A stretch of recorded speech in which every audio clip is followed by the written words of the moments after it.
Olá, estudante! Seja bem-vindo ao Se Liga na Educação. Meu nome é Lucas Escarano, nós estamos aqui com a intérprete Márcia e hoje nós vamos dar uma aula sobre o 7º ano com o tema Fundamentos Históricos ou Fundamentos da História. O que nós vamos ver hoje? Nós vamos ver 4 tópicos. A importância de se estudar história, depois, o trabalho do historiador, as fontes históricas e, por último, as formas de se contar o tempo. Então vamos iniciar a nossa aula com a importância de se estudar a história. Basicamente, quando a gente estuda história, não é somente pelo passado. Existem outras coisas envolvidas neste estudo. Muitos alunos me perguntam, professor, por que eu preciso estudar história?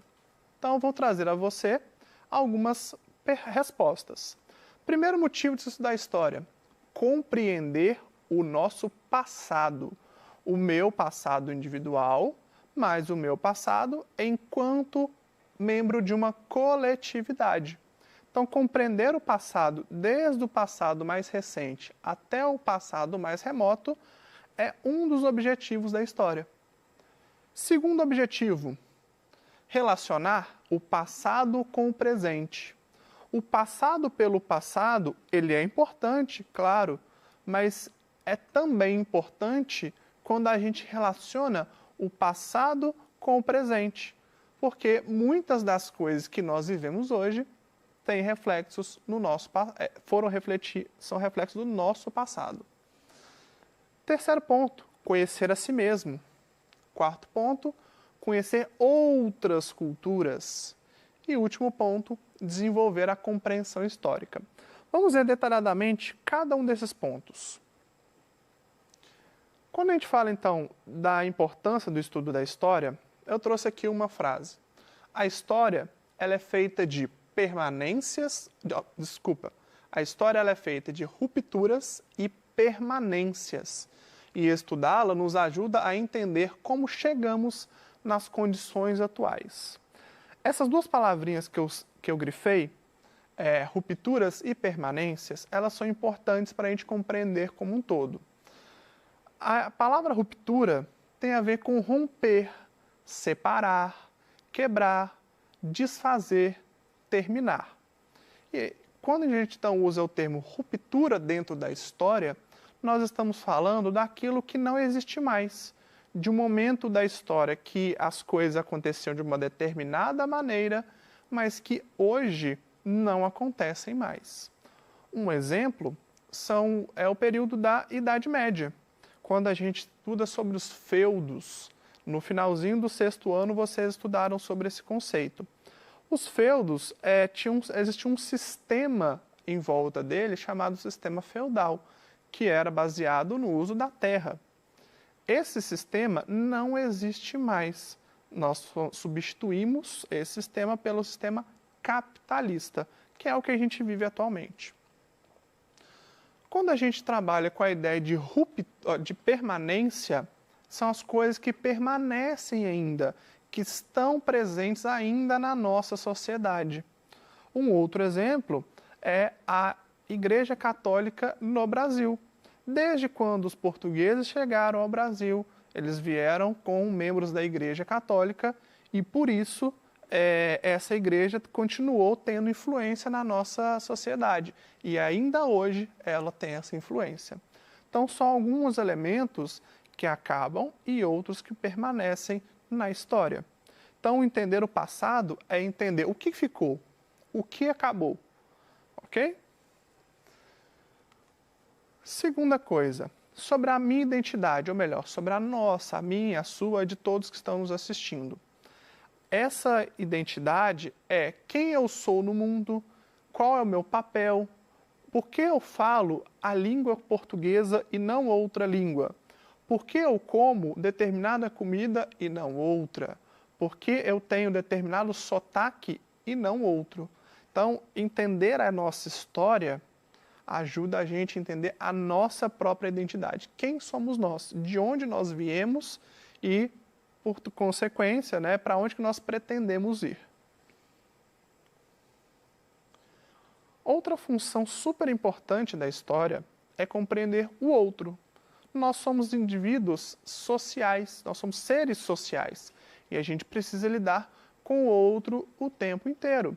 Logo, a importância de estudar história é compreender este outro. E mais do que isso, compreender que todas as características, ou melhor, grande parte das características nossas, são construídas historicamente. Ou seja, se a gente tem algumas crenças e alguns valores hoje, nem sempre eles foram assim.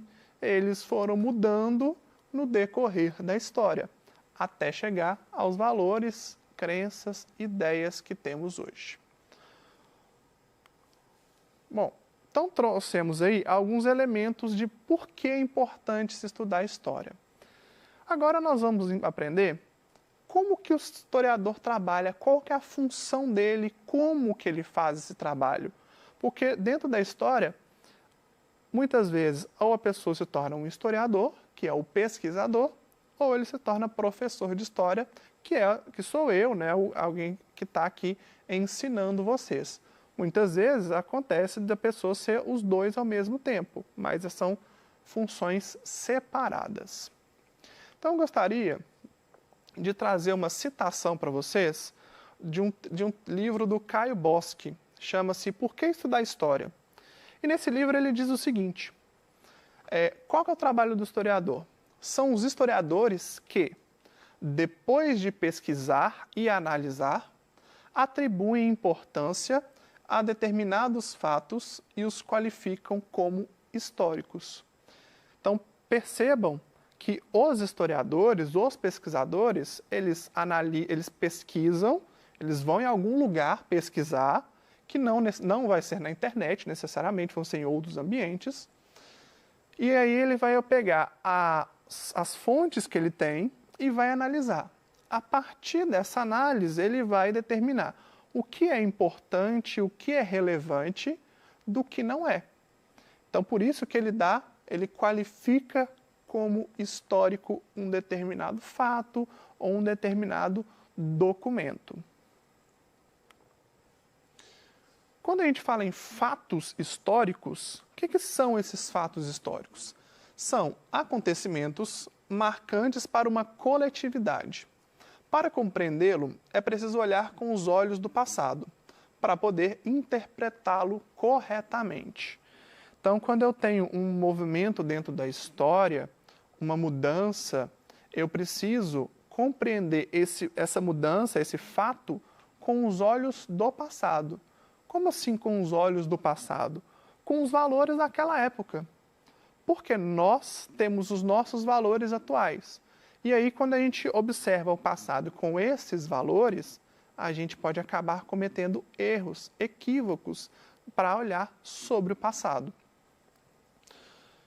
E todos os fatos históricos, eles são importantes para um coletivo, seja moradores de um bairro, seja de uma comunidade, de um país inteiro, ou até mesmo do mundo todo. Alguns fatos têm importância mundial. Além disso, mesmo que o fato histórico tenha importância para o presente, se julgarmos o passado com os valores de hoje, estaremos distorcendo esse passado. Existe um termo dentro da história que para exatamente esse tipo de coisa, chamada anacronismo. Anacronismo é quando eu olho o passado, mas com os valores do presente. Ok? Gostaria que vocês observassem esta imagem. Nós temos aqui uma figura de um homem vestido de máscara, com luvas e um guarda-pó. Ele não está no período da pandemia necessariamente, apesar dessa ser a vestimenta, né, a mais adequada. Mas ele está em um arquivo. Olha só para vocês verem a quantidade de livros antigos que está na frente dele. E ele abriu um deles para poder pegar esse livro e ler. Aí você vai se perguntar, por que ele precisa dessas máscaras? Porque, basicamente, os documentos antigos estão muito tempo guardados E ali, quando ele abre, podem vir algumas bactérias, alguns vírus, inclusive, ou algum outro problema que afete essa pessoa. Por isso, a importância do uso da máscara e da luva. Tudo bem? Então,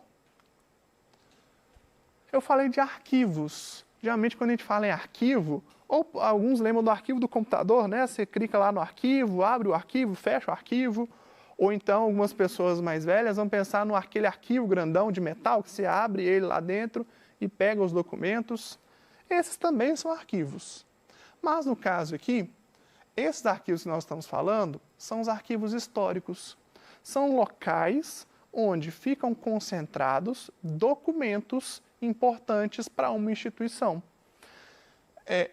Os arquivos muitas vezes estão conectados a museus, podem estar conectados a museus. E os museus expõem parte das peças desses arquivos e os arquivos guardam as peças lá bem intactas para que não estrague essas peças. Aqui em Belo Horizonte existe o Arquivo Municipal, fica no bairro Floresta, na rua Itambé. Quem tiver curiosidade, quem morar aqui em Belo Horizonte ou próximo, pode visitar. Não nesse momento, né, mas quando acabar a pandemia, é um ótimo local para visitar. E também existe o Arquivo Mineiro, Arquivo Público Mineiro, que fica na Avenida João Pinheiro, e lá também tem arquivos importantes para o Estado.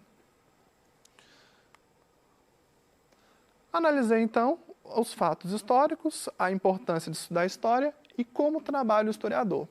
Agora vamos entender as fontes históricas. O que são essas fontes? Bom, são nada mais que objetos, registros, imagens, etc., ou outros elementos que servem de vestígio para a história. Elas revelam parte do passado. Eu gosto muito de comparar o trabalho do historiador com o de um detetive. O detetive, quando acontece algum crime, ele vai lá na cena, verifica as peças, se tem algum pedaço de roupa, se tem alguma pegada, se tem alguma digital, e ali ele vai montando os elementos para descobrir o que houve naquela cena do crime. O historiador, ele faz parecido. Ele pega as fontes históricas, os textos, os livros, os objetos, as imagens de um determinado momento da história e analisa este momento a partir dessas fontes. Então, o historiador ele não inventa as coisas da cabeça dele. Ele cria a partir desses documentos que ele analisou, ou dessas fontes históricas. Sobre as fontes, existem alguns tipos. A mais comum, ou que a gente mais lembra, são as fontes escritas, que são cartas, diários, livros, atas, dentre outros documentos escritos. Mas também a gente tem outros tipos de fontes. As fontes visuais, ou seja, quadros, fotografias, são elementos que eu estou vendo o objeto, ou estou vendo aquela imagem. Existem também os audiovisuais. Esta aula mesmo é uma fonte audiovisual, fonte de áudio e de vídeo ao mesmo tempo. Podem ser também músicas, podem ser gravações, podem ser documentários. Outra fonte importante e que tem um trabalho diferente é a fonte oral. Fonte oral, gente, são entrevistas. Em determinados momentos, não tem nenhum documento histórico escrito, nem visual, que demonstre o que aconteceu. Então, existe o relato de algumas pessoas que viveram em determinados lugares e você pode entrevistar essas pessoas. É claro que existe um limite, porque as pessoas que estão ali elas precisam estar conversando com você, para você entrevistá-la e chegar a uma conclusão. Outras duas tipos de fonte, elas estão interligadas. São as fontes materiais, pode ser uma roupa, uma ferramenta, uma arma. Então, são objetos que eu pego, pode ser também uma casa, uma igreja. E tem também as fontes arqueológicas, que são de um passado mais distante, que geralmente elas estão enterradas, por causa da ação do tempo, e aí os pesquisadores conseguem descobrir. No caso das fontes arqueológicas, o historiador precisa da ajuda de um outro profissional, do arqueólogo. Vocês já viram aquela imagem do arqueólogo que ele pega lá o pincel e vai pincelando, ou pega a espátula, vai tirando, né, do osso ali, vai mostrando os ossos, ou o vaso, ou uma ferramenta? Isso é uma fonte arqueológica. Existem sítios arqueológicos, ou seja, espaços onde essas fontes elas são encontradas. Legal? Agora, sobre as formas de se contar o tempo. Então, mudando um pouquinho de assunto, a gente já viu ali o papel todo da história do historiador. Existem basicamente dois tipos de tempo. Existem outros, mas nós vamos focar em dois. O tempo cronológico, que basicamente é o tempo da natureza, que ele pode ser medido com um relógio, com um calendário, e ele pode ser cíclico, mas pode ser também linear. Um exemplo de tempo cronológico. Nós estamos no ano de 2021, mas no ano de 2021 com base em quê? O que calcula esses 2021 anos? Basicamente o nascimento de Cristo, porque o nosso calendário é um calendário cristão e, portanto, a gente se baseia no nascimento de Cristo para medir o tempo. Existem outros calendários, o judaico, o islâmico, o chinês, que contam o tempo de maneiras diferentes. Além disso, a gente tem um relógio, né, que ajuda a gente a saber as horas, né, quanto tempo falta, quanto tempo está sobrando, a hora da aula. Então, tudo isso é medido pelo tempo cronológico. Existe também o tempo histórico, que ele não necessariamente tem uma data, uma hora definida, mas ele tem um processo e tem um contexto maior. O tempo histórico, ele é determinado por fatos históricos. Então, toda vez que acontece um novo fato que é relevante para a comunidade, a gente pode ter uma mudança no tempo histórico ali. Então, esses tempos históricos, eles são analisados a partir de mudanças sociais, políticas, econômicas, culturais, dentre outras mudanças. Então, não existe uma data específica. Um exemplo, vamos imaginar aqui a invenção da escrita. Que dia exatamente a escrita foi inventada? Não existe esse registro. Não tem como eu definir, foi no dia X. Portanto, ele está relacionado ao tempo histórico. E geralmente o tempo ele é linear, né? Então tem o passado, o presente, o futuro, e a gente vai caminhando para frente. Sobre o tempo histórico, basicamente a gente divide ele em 5 pontos. Esse ponto aqui de divisão, ele pode ser diferente em outras culturas, mas basicamente a gente usa esses 5 pontos. A pré-história, que é quando não havia escrita, por isso o termo pré-história. Entretanto, esse conceito ele pode ser questionado porque existia um momento que não havia história, se haviam pessoas, então é um questionamento que a gente pode fazer. A Idade Antiga, que é a idade das primeiras sociedades, os egípcios, os romanos, os gregos, os chineses, dentre outros grupos. A Idade Média, que é aquele período dos cavaleiros, das princesas, dos reis, e dentre outros elementos. A Idade Moderna, que é o período em que a ciência começou a se desenvolver mais, né, o período dos descobrimentos, o período em que os pensadores iluministas começaram a ganhar mais importância. E a nossa idade, que é a idade contemporânea. Então, nós vivemos na idade contemporânea, não é na idade moderna. É uma confusão que alguns alunos fazem, inclusive. Então, trouxe essas divisões com vocês. Desejo a todos um ótimo estudo e nos vemos na próxima aula. Tchau, tchau.